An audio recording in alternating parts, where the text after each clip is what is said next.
Chapter 24 Imaginary Hero. Mr. Daniels asks us to write about our favorite fictional character, a person we consider to be a hero, and be ready to tell the class about who it is. It's funny how much trouble Albert has with this.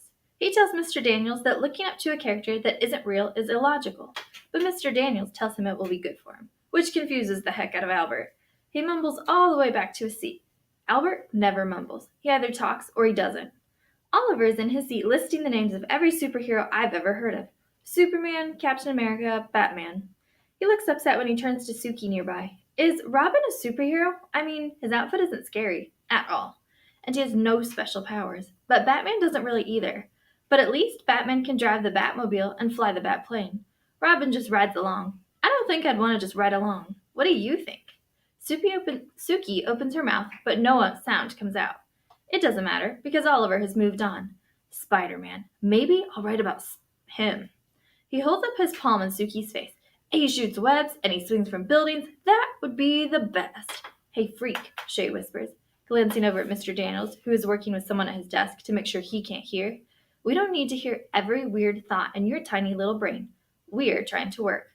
Oliver's face is unmoving until he says, If I were Aquaman, I would summon the piranhas to take you away. You could be their queen.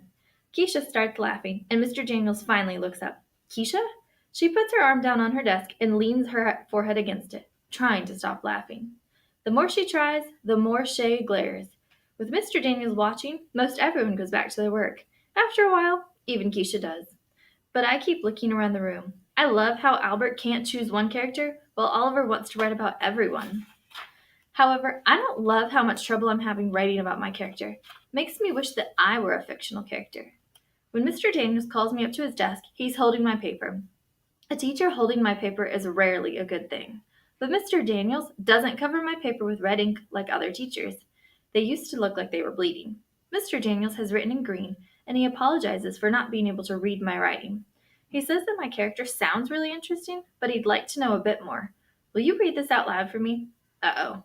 I take it, squeezing my eyes into slits, trying to read my own writing. I wait for him to put pressure on me to try harder, to do something I can't. He slides the paper out of my hand. Well, he says, why don't you just tell me instead of reading? First of all, tell me your person's name. I feel such relief that I'm afraid to blink. I hate this pressure, but this time I've been saved. I keep my voice down so no one can hear. It's Roy G. Biff. Oh, wait, he says, like the colors of the color spectrum? I nod. He stares. Before he can tell me I've messed up the directions, I say, You said fictional, and I figured you meant a book character like Alice from Alice in Wonderland. But Roy isn't real, and there isn't any character that means as much to me as him. I love the colors, and I use them in my art. And art is the only thing. I stop before I confess to feeling like a failure at everything else. That's clever, Allie, he tells me. I actually like that you chose someone who isn't a book character exactly. You think out of the box. I see a mind movie of me standing outside a huge glass box. Everyone else is inside it, together. Do you know what it means to think outside of the box? He asks. I shake my head. It means you are a creative thinker. You think differently than other people. Great. Just once I want to be told I'm like everyone else. It's a good thing to be an out-of-the-box thinker. People like that are world changers. Wait. His face doesn't look like this is a bad thing. Is that like setting the world on fire? I ask, smiling a bit. Exactly that, he nods. Then he stares at me long enough for me to wonder what he's thinking before sending me back to my seat. The next day, when it's time to tell the class who my character is, I begin by asking everyone what their favorite color is. It's fun. I think this part of being a teacher would be cool. I'd rather eat crayons than do the rest of it, though. I take out a color wheel that I've made at home. It's white cardboard, and I've broken it into 7 pie-shaped pieces. I figured out that each angle has to be about 51 degrees to have 7 equal pie pieces. I used Travis's protractor to draw the lines exactly. Then I colored each piece with a different Roy G. Biv color. I made them really dark. What color do you get if you mix all the colors together, I ask? Most kids guess dark colors. My favorite color is white. I say because it's a mixture of all the colors. Albert nods a little. Shay tells everyone else that makes no sense, but I know the answer. If you mix paint together, that's true. But if you're talking about just the colors pure in nature, they make white when mixed together.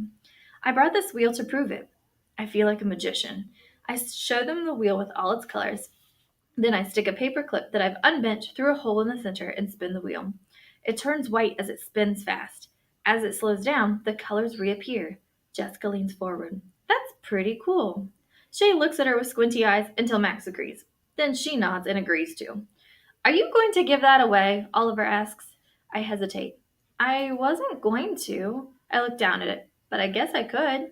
You like that, huh, Oliver? Mr. Daniels asks.